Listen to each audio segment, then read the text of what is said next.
Hello student, आज हम बात करने वाले हैं इंटरफेरेंस ऑफ लाइट की। इंटरफेरेंस ऑफ लाइट जो है वो बहुत ही इम्पॉर्टेंट टॉपिक है बोर्ड के पॉइंट ऑफ व्यू से।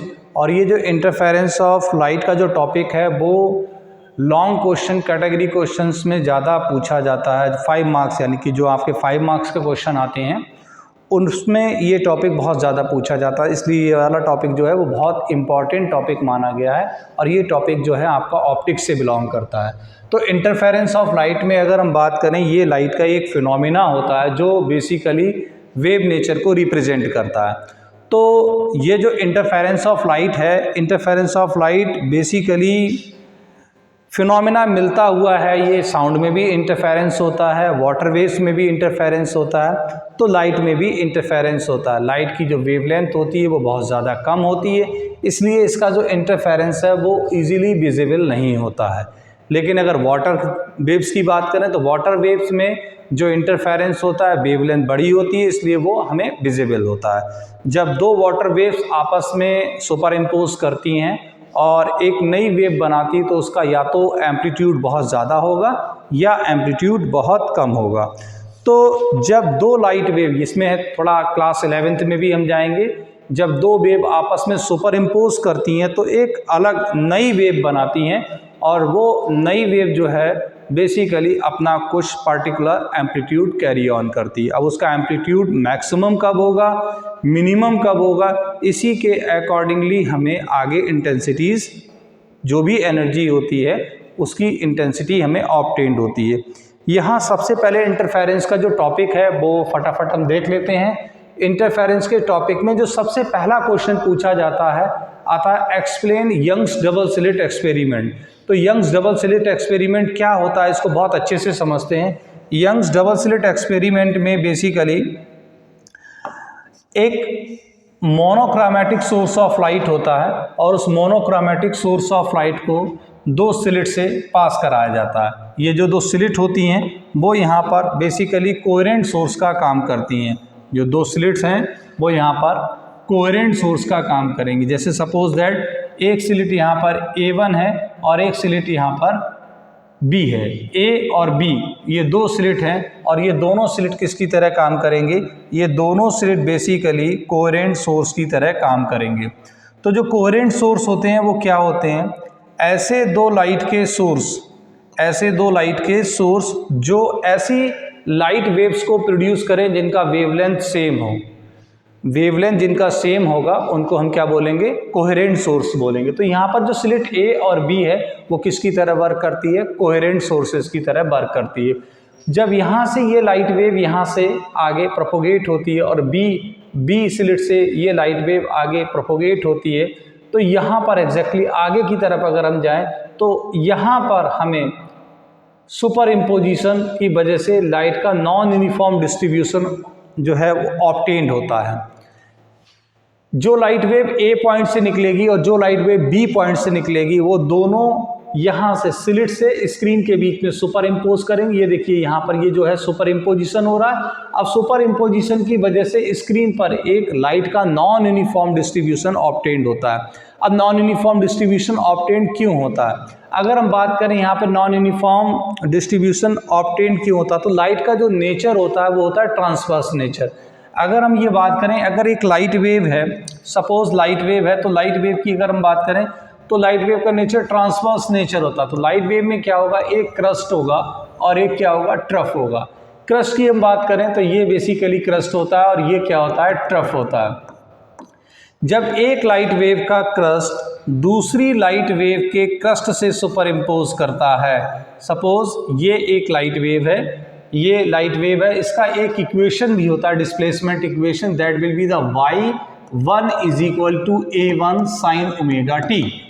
ये इसका डिस्प्लेसमेंट इक्वेशन हो गया। इसका डिस्प्लेसमेंट इक्वेशन हो गया y2 = a2 sin omega t plus phi. Phi जो है अगर दोनों वेव्स की बात करें, इन दोनों वेव्स में अगर कोई फेज डिफरेंस है तो यहाँ से यहाँ तक प्रोपोगेशन के दौरान ये फेज डिफरेंस चेंज नहीं होता, ये फेज डिफरेंस कांस्टेंट होता है। ये किसका काम होता है? ये काम होता है कोहेरेंट सोर्सेज का। जो कोहेरेंट सोर्सेज होते हैं उनका वेवलेंथ क्या होता है? सेम होता है। और प्रोपोगेशन के दौरान अगर उन दोनों वेव्स के बीच में कोई फेज डिफरेंस होता है तो वो कांस्टेंट रहता है। तो ये दोनों वेव्स के क्या हो गए?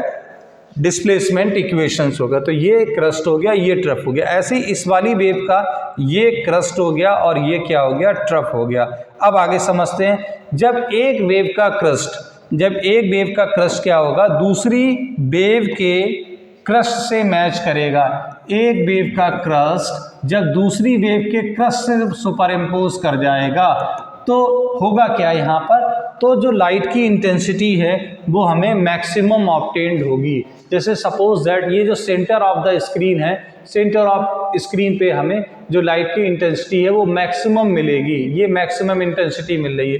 तो जब एक लाइट वेव का क्रस्ट दूसरी लाइट वेव के क्रस्ट से सुपर इम्पोज होता है तो कंस्ट्रक्टिव इंटरफेरेंस होता है। क्या होता है? कंस्ट्रक्टिव इंटरफेरेंस होता है। और जब एक लाइट का ट्रफ दूसरी लाइट वेव के ट्रफ से सुपर इम्पोज हो जाता है तो भी कंस्ट्रक्टिव इंटरफेरेंस ही होता है, तब भी हमें लाइट की इंटेंसिटी क्या मिलती है? मैक्सिमम। तो जब एक लाइट वेव का क्रस्ट दूसरे लाइट वेव के क्रस्ट से सुपर इम्पोज करता है तो बेसिकली फेज डिफरेंस हमारा 0 डिग्री होता है। एक लाइट वेव का ट्रफ जब दूसरी ट्रफ से सुपर इम्पोज करेगा तब भी फेज डिफरेंस हमारा 0 ही होगा, यानी कि उनके बीच में फेज डिफरेंस बेसिकली नहीं होगा। अब अगर हम बात करें आगे, जब एक लाइट वेव का क्रस्ट दूसरी लाइट वेव के ट्रफ से सुपर इम्पोज कर जाएगा, दूसरी ये क्रस्ट है और ये क्या है? ये ट्रफ है। जब एक लाइट वेव का क्रस्ट दूसरे के ट्रफ से सुपर इम्पोज कर जाएगा तो क्या होगा? तो यहाँ पर आपका डिस्ट्रैक्टिव इंटरफेरेंस होगा। तो जब भी लाइट का डिस्ट्रैक्टिव इंटरफेरेंस होगा तो वहाँ पर हमें लाइट की जो इंटेंसिटी है वो कैसी मिलेगी? लाइट की इंटेंसिटी हमें कम मिलेगी, मिनिमम मिलेगी, जिसकी वजह से क्या होगा? जिसकी वजह से हमें स्क्रीन पर डार्क स्पॉट ऑब्टेन्ड होगा। ये आपका डार्क स्पॉट ऑब्टेन्ड हो रहा है। तो होगा क्या? ध्यान से समझिएगा। अब मेन पॉइंट है, अगर हम बात करें लाइट में जब कंस्ट्रक्टिव इंटरफेरेंस होगा तो ब्राइट स्पॉट ऑब्टेन्ड होगा और जब डिस्ट्रक्टिव इंटरफेरेंस होगा तो डार्क। ये डार्क ब्राइट ये बेसिकली कॉन्जिक्यूटिव मिलते चले जाते, सीक्वेंस में मिलते चले जाते। तो ये जो ब्राइट स्पॉट जो होते हैं उनको हम बोलते हैं ब्राइट फ्रिंज। क्या बोलते हैं? ब्राइट फ्रिंज बोलते हैं, ब्राइट फ्रिंज बोलेंगे। और जो हमारे ये डार्क स्पॉट ऑब्टेन्ड होते हैं, इन डार्क स्पॉट को हम बोलते हैं डार्क फ्रिंजेस। क्या बोलते हैं? Dark fringes. तो ये बेसिकली जब लाइट वेव सुपर इम्पोज करती हैं तो स्क्रीन पर जो यूनिफॉर्म डिस्ट्रीब्यूशन ऑफ लाइट का होता है, यूनिफॉर्म नहीं बोलेंगे, नॉन यूनिफॉर्म डिस्ट्रीब्यूशन। अगर यूनिफॉर्म होता तो हर जगह लाइट की इंटेंसिटी सेम रहती, तो नॉन यूनिफॉर्म डिस्ट्रीब्यूशन होता है। और नॉन यूनिफॉर्म डिस्ट्रीब्यूशन इस किस फॉर्म में ऑब्टेन्ड होता है? तो ये नॉन यूनिफॉर्म डिस्ट्रीब्यूशन जो ऑब्टेन्ड होता है वो ब्राइट एंड डार्क फ्रिंजेस के फॉर्म में ऑब्टेन्ड होता है। तो एक बार फिर से हम क्वेश्चन का पैटर्न अगर देखें तो क्वेश्चन क्या आता है? Explain double slit experiment. तो एक बार मैं फिर से एक्सप्लेन करूंगा। जो आपका डबल स्लिट एक्सपेरिमेंट है, it consist of monochromatic source of light and to coherent sources like slit act as a coherent sources, and when the light source emit and these wave falls on the double slit, right, then these source act as a coherent source and during the propagation of the both light wave they get superimposed। वो दोनों super impose करेंगी और super impose करने की वजह से screen पर हमें ये नॉन यूनिफॉर्म डिस्ट्रीब्यूशन ऑब्टेन होगा और ये फ्रिंजेस के फॉर्म में होगा। जब आपका कंस्ट्रक्टिव इंटरफेरेंस होगा तो हमें ब्राइट फ्रिंज मिलेगी और जब डिस्ट्रक्टिव इंटरफेरेंस होगा तो हमें क्या मिलेगा? डार्क फ्रिंज होगी। तो हमें इसमें ज़्यादातर ये वाला जो क्वेश्चन है वो 3 मार्क्स में पूछा जाता है, तो इसलिए हमें पॉइंट टू पॉइंट आंसर देना है कि डबल स्लिट एक्सपेरिमेंट क्या होता है, कंस्ट्रक्टिव इंटरफेरेंस क्या होता है, डिस्ट्रक्टिव इंटरफेरेंस क्या होता है और स्क्रीन पे जो हमें एक पैटर्न मिलता है उस पैटर्न को हम क्या कहते हैं। तो ये तो बात हो गई हमारी किसकी, यंग्स डबल स्लिट एक्सपेरिमेंट की। अब जो नेक्स्ट क्वेश्चन आता है वो नेक्स्ट क्वेश्चन बिलोंग करता है 5 मार्क्स में। वो क्या होता है, उसमें हमें आती है obtain the condition for the constructive and destructive interference. तो इस डेरिवेशन को हमें बहुत ध्यान से समझना है, क्योंकि इसी डेरिवेशन से आगे एक और डेरिवेशन बनता है जो इंटेंसिटी के लिए बनता है। तो इंटेंसिटी ऑफ द जो रिजल्टेंट वेव होगी उसका इंटेंसिटी क्या होगा, तो उसके रिगार्डिंग भी हम उसी नेक्स्ट डेरिवेशन में हम देखेंगे। तो जो हमारा नेक्स्ट डेरिवेशन होगा वो नेक्स्ट डेरिवेशन होगा हमारा condition for constructive and destructive interference.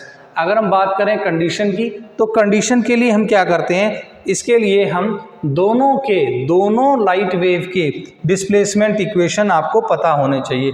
अब दोनों लाइट वेव के डिस्प्लेसमेंट इक्वेशन हमारे क्या होते हैं, जो हम अगर हम बात करें तो टॉपिक की, तो टॉपिक है हमारा कंडीशन फॉर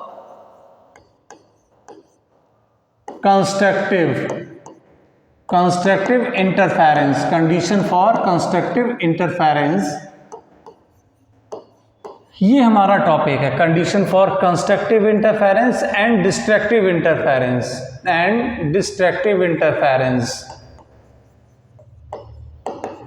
डिस्ट्रक्टिव इंटरफेरेंस, ये हमारा टॉपिक होने वाला है।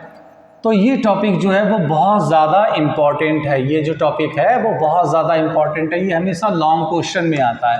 अब इसको समझने के लिए आपको सबसे पहले ये समझना पड़ेगा कि जो हमारे जो कोहेरेंट सोर्सेज थे, उन कोहेरेंट सोर्सेज में यहाँ से जो लाइट वेव निकलेगी उसका इक्वेशन क्या होगा, तो उसका इक्वेशन होगा y1 = a1 sin omega t, और इसका इक्वेशन क्या होगा, इसका इक्वेशन होगा हमारा y2 = इसका इक्वेशन हमारा होने वाला है y2 = a2 sin omega t plus कितना होने वाला है 5। तो ये हमारा इसका इक्वेशन हो गया। तो हमें दो इक्वेशंस यहाँ पर मिलने वाली हैं। वो दो इक्वेशन कौन सी मिलने वाली हैं, तो सबसे पहली इक्वेशन जो होगी हमारी, वो सबसे पहले इक्वेशन होगी y1 = a1 sin omega t, this is the equation first. And दूसरा जो डिस्प्लेसमेंट इक्वेशन होगा, एक लाइट वेव हमारी यहाँ से निकलने वाली है और दूसरी लाइट वेव हमारी यहाँ से निकलने वाली है। तो जो पहली लाइट वेव है उसका इक्वेशन ये होगा, और दूसरी लाइट वेव है उसका इक्वेशन होगा y2 = a2 sin omega t plus कितना होगा 5। ये हमारी सेकेंड इक्वेशन हो गई। अब हमारा जो सुपरपोजिशन प्रिंसिपल है वो क्या कहता है, तो सुपरपोजिशन प्रिंसिपल ये कहता है कि जब दो लाइट वेव या दो कोई भी मैकेनिकल वेव सुपर इम्पोज करती हैं तो रिजल्टेंट वेव जो ऑब्टेन्ड होगी उसका डिस्प्लेसमेंट उन दोनों के एलजेब्रिक सम के क्या होगा, इक्वल होगा। तो हमारा क्या इसमें हम क्या लगाने वाले हैं, from the principle of superposition. ये सुपरपोजिशन प्रिंसिपल क्या होता है, सुपरपोजिशन प्रिंसिपल होता है हमारा y = y1 + y2। हम करने वाले क्या हैं यहाँ पर, हमें सबसे पहले जो हमारी दोनों वेव्स को सुपर इम्पोज करने की वजह से जो नई लाइट वेव ऑब्टेन्ड होगी उसको हम बोलते हैं रिजल्टेंट वेव। क्या बोलते हैं, रिजल्टेंट वेव। तो उस रिजल्टेंट वेव का डिस्प्लेसमेंट इक्वेशन क्या होगा, हम उसको ऑब्टेन करने की बात करते हैं। तो हम उसको ऑब्टेन करने के लिए क्या करेंगे, सुपरपोजिशन प्रिंसिपल लगाएंगे। ये पहली वाली वेव का डिस्प्लेसमेंट इक्वेशन हो गया और ये हमारा दूसरी वाली वेव का डिस्प्लेसमेंट इक्वेशन हो गया। अब हम इसमें क्या करने वाले हैं, सुपरपोजिशन प्रिंसिपल लगाएंगे और y1 y2 की वैल्यूज प्लेस करेंगे। तो हमारा क्या आ जाएगा, y = a1 sin omega t, और दूसरा क्या आ जाएगा, दूसरा आ जाएगा हमारा a2 sin omega t plus क्या आने वाला है 5। ये हमारा आ गया। अब हम क्या करेंगे, यहाँ पर एक ट्रिग्नोमेट्री का फार्मूला लगाने वाले हैं। एक फार्मूला होता है sin a + b, sin a + b = क्या होता है बेटा, ये होता है sin a cos b plus क्या होता है कॉस ए साइन बी। तो ये बेटा ये हम ट्रिग्नोमेट्री का यहाँ पर क्या लगाने वाले हैं, ये ट्रिग्नोमेट्री का हम यहाँ पर एक फार्मूला लगाने वाले हैं। अब ये ट्रिग्नोमेट्री का फार्मूला कहाँ पर अप्लाई होगा, ये यहाँ पर अप्लाई हो जाएगा। इस फार्मूले को हम आगे एक्सटेंड करेंगे तो हमारा इक्वेशन हमें क्या मिलने वाला है, हमारा इक्वेशन मिलने वाला है y इज इक्वल टू क्या मिलेगा a1 sign omega t plus क्या मिलेगा a2, क्या मिल जाएगा यहाँ पर हमें a2। अब ये वाला ये जो फार्मूला है sine omega t plus phi, इसको हम क्या करेंगे, इसको इस फार्मूले से एक्सप्लोर करेंगे। तो हमारा क्या मिलेगा, ये हमें मिलेगा साइन क्या मिलेगा ओमेगा टी और क्या मिलेगा कॉस फाई प्लस क्या मिलने वाला है, प्लस हमें मिलने वाला है कॉस ओमेगा टी और क्या मिलने वाला है साइन फाई, ये हमें मिल गया। अब नेक्स्ट इक्वेशन हमारा क्या बनने वाला है, ये रहा y is equal to a1 sine क्या आ जाएगा omega t, sine omega t आ गया। अब हम a2 को इससे मल्टीप्लाई करेंगे तो क्या बनने वाला है a2 साइन ओमेगा टी और क्या आने वाला है कॉस फाई, ये आ गया। नेक्स्ट a2 इसके साथ आएगा तो ये क्या आ जाएगा प्लस का a2। अब a2 को हम साइन फाई के साथ लिखेंगे तो ये आ जाएगा कितना साइन फाई और क्या आने वाला है हमारा साइन फाई के बाद कॉस ओमेगा टी। तो ये हमारा स्टेप मिल गया। अब हम इसमें देखिए ये ओमेगा टी यहाँ पर भी है, ये ओमेगा टी यहाँ पर भी है। ये डेरिवेशन में कोई शॉर्टकट नहीं चलेगा, ये डेरिवेशन आपको प्रॉपरली वहाँ पे सॉल्व ही करना पड़ेगा और इसका कोई शॉर्टकट नहीं है। तो यहाँ पर हम क्या करने वाले हैं, यहाँ पर बेसिकली हम कॉमन लेने वाले हैं। तो ये हमारा y इज इक्वल टू क्या हो जाएगा, ये आ जाएगा a1, ये आ गया और हमने इधर लिखेंगे a2 क्या आ जाएगा कॉस फाई आ जाएगा। और हमने यहाँ कॉमन क्या लिया, हमने कॉमन लिया यहाँ पर साइन ओमेगा टी प्लस ये वाली टर्म है जो हमारी, तो ये वाली टर्म हमारी क्या होने वाली है, ये वाली टर्म हमारी होने वाली है a2 कितना sine phi, a2 sine phi और कितनी होने वाली है कॉस ओमेगा टी। अब आगे हमें क्या करना होगा, ये बेसिकली अगर हम देखें ध्यान से समझिएगा, y1 जो है वो एक हार्मोनिक फंक्शन को रिप्रेजेंट कर रहा है और y2 भी एक हार्मोनिक फंक्शन को रिप्रेजेंट कर रहा है। तो जब दो वेव हमारी दो हार्मोनिक वेव सुपर इम्पोज करती हैं, जब दो हार्मोनिक वेव हमारी सुपर इम्पोज करती हैं तो रिजल्टेंट वेव जो मिलती है वो भी हमारी क्या मिलेगी, वो भी हमारी हार्मोनिक ही मिलेगी। तो हार्मोनिक वेव का जो फॉर्मेट होता है वो क्या होता है, displacement y equals to a sine omega t, यानी कि हमें जो रिजल्टेंट वेव मिलेगी उसका भी बेसिकली उसका भी क्या होगा, उसका भी डिस्प्लेसमेंट इक्वेशन हार्मोनिक फंक्शन के फॉर्म में ही होगा। तो आगे की तरफ देखते हैं हम। तो आगे हमें अभी क्या मिला, हमें इक्वेशन क्या मिली, हमें इक्वेशन देखिए, इक्वेशन हमें क्या मिली, पहले एक बार इक्वेशन को देख लेते हैं। इक्वेशन हमें मिली y equals to a1 plus a2 cos phi sine omega t. तो हमें जो इक्वेशन मिली हमें वो क्या मिली, y is equal to a1 plus a2 क्या मिली कॉस फाई इंटू क्या मिली साइन ओमेगा टी। और दूसरी हमें क्या मिली, दूसरी हमें क्या मिली इक्वेशन, दूसरी हमें इक्वेशन देखिए क्या मिली, ध्यान से देखना, इस टर्म को बहुत अच्छे से समझना है। दूसरी हमें जो इक्वेशन मिली वो हमें इक्वेशन ये इसके साथ में जो दूसरी टर्म मिली वो मिली a2 sine phi cos omega t, क्या मिली a2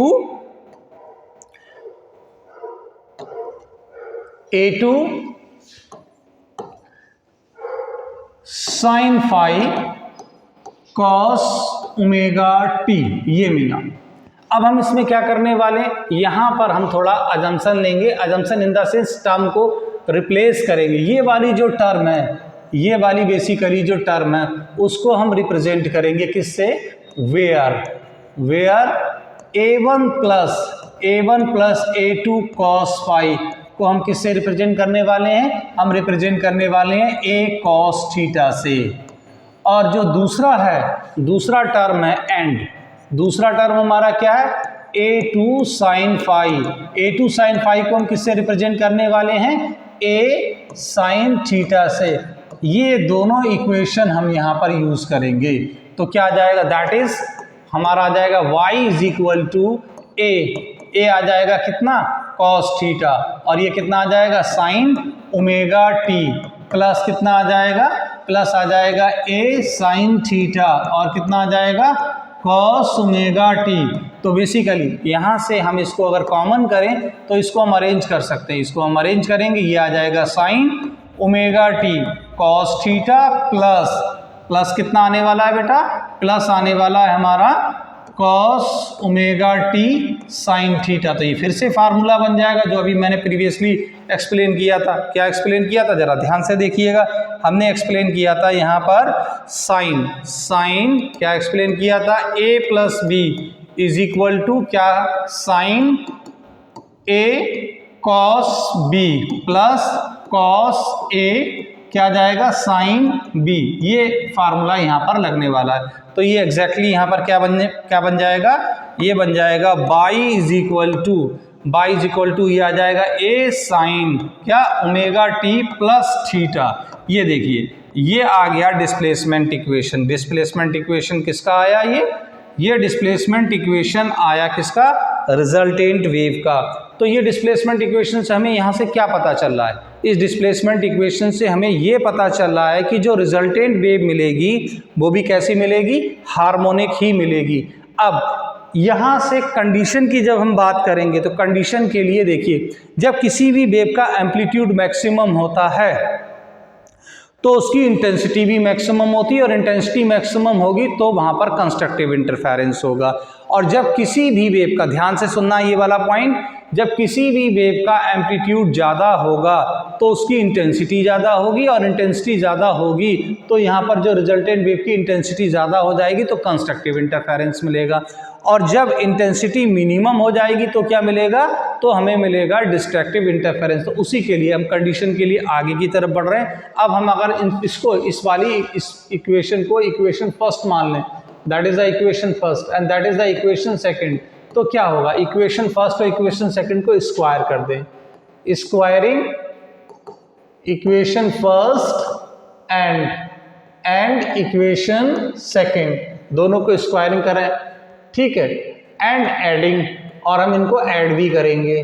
तो हम क्या करेंगे, इक्वेशन में क्या मिलेगा, इक्वेशन मिलेगा हमें a1 plus a2 cos phi, इसका स्क्वायर करा हमने, प्लस करना है हमें कितना, a2 साइन फाई, और फिर इसका स्क्वायर करना is equal to a square cos square theta plus क्या बनने वाला है, a स्क्वायर साइन स्क्वायर क्या थीटा। अब यहाँ से a कॉमन हो जाएगा। अब यहाँ पर देखिएगा ध्यान से, अगर हम इसको लिखना चाहें तो हमें क्या लिखेंगे, a स्क्वायर, ये वाली जो टर्म है, इस वाली टर्म को अगर हम देखेंगे, इस वाली टर्म को अगर हम देखें तो ये वाली टर्म हमें क्या मिलने वाली, a1 स्क्वायर प्लस क्या, a2 square cos square phi plus 2a1 a2 क्या मिलने वाली है, कॉस फाई। अब नेक्स्ट ये कितने आ जाएगी, ये आ जाएगी a2 square sine square phi is equal to हम a स्क्वायर कॉमन कर लेंगे तो क्या मिलेगा, cos square theta plus sine square theta, ये मिल जाएगा। ये तो 1 हो जाएगा। अब इस वाली टर्म को मैं इधर ले जा रहा हूँ तो ये आ जाएगा a square is equal to क्या आ जाएगा बेटा, ये आ जाएगा a1 स्क्वायर प्लस, अब इस वाली टर्म में यहाँ पर और यहाँ पर क्या आ जाएगा, a2 स्क्वायर कॉमन हो जाएगा।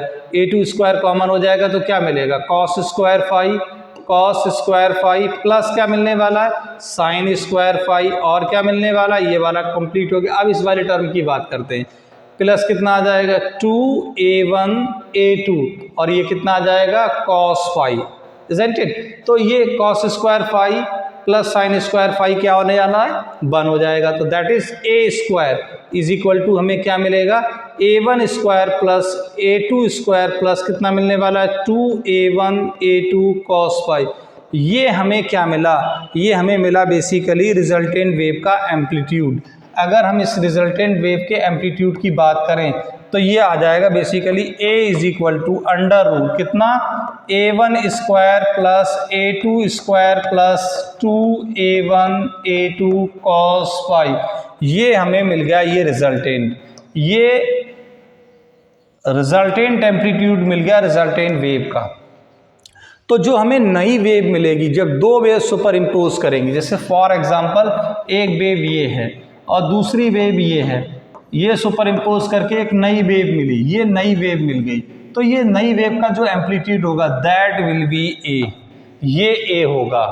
तो जब ए की वैल्यू जब मैक्सिमम होगी, जब यहाँ पर ए की वैल्यू मैक्सिमम होगी तब कंस्ट्रक्टिव इंटरफेरेंस मिलेगा, और जब ए की वैल्यू मिनिमम होगी तो हमें क्या मिलेगा, डिस्ट्रक्टिव इंटरफेरेंस।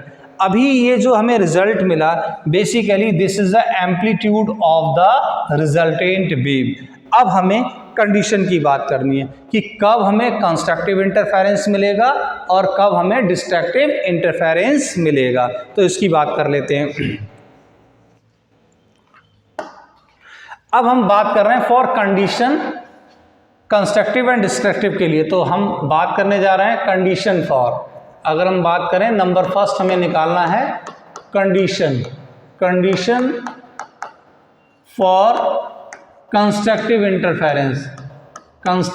इंटरफेरेंस, ये हमें निकालना पड़ेगा, ये डेरिवेशन हमें एम्पलीट्यूड का निकालना ही पड़ेगा। इंटरफेरेंस तो कंडीशन फॉर कंस्ट्रक्टिव इंटरफेरेंस, तो कंस्ट्रक्टिव इंटरफेरेंस के लिए amplitude A should be maximum, A की वैल्यू हमें मैक्सिमम होनी चाहिए। अब हमारे पास ए का फार्मूला क्या है, वी हैव फार्मूला है हमारे पास, फार्मूला बेटा क्या है, अभी हमने फार्मूला ड्राइव करा, A is equals to under root कितना, a1 square plus a2 square plus 2a1 a2 क्या, cos फाई, ये हमने फार्मूला यहाँ पर ऑब्टेन करा।